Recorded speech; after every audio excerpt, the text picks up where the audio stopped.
We're now celebrating the third week of Advent, an exciting time as we approach Christmas. But most importantly, it's a time where God asks us and reminds us to be generous.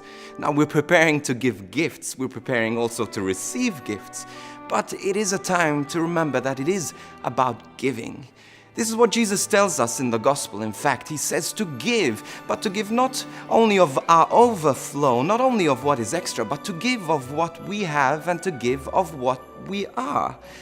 You see, this is what giving is. It's about giving from the depth of our heart, to give until it hurts, as Mother Teresa used to say.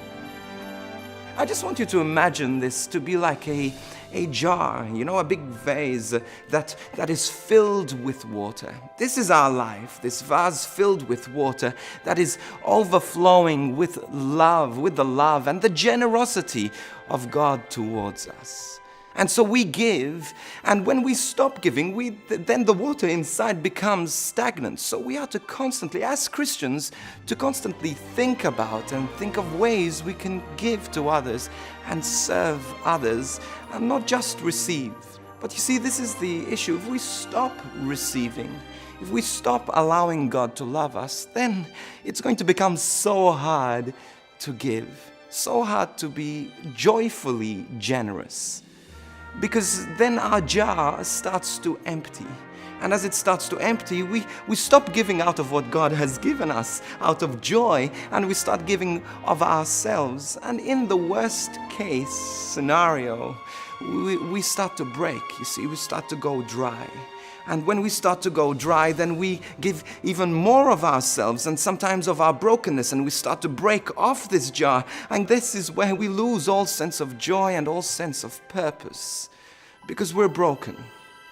So the point of this is our generosity is to be an overflow of God's generosity towards us. And it starts with this Advent of us stopping and just allowing God to embrace us, allowing God to love us. There's a psalm, Psalm 46. It says this, it says, "Be still and know that I am God." That word "be still" is the word iskot, which literally means, and I hope not to offend anyone, but it literally means shut up. Shut up and let me, God, make you holy.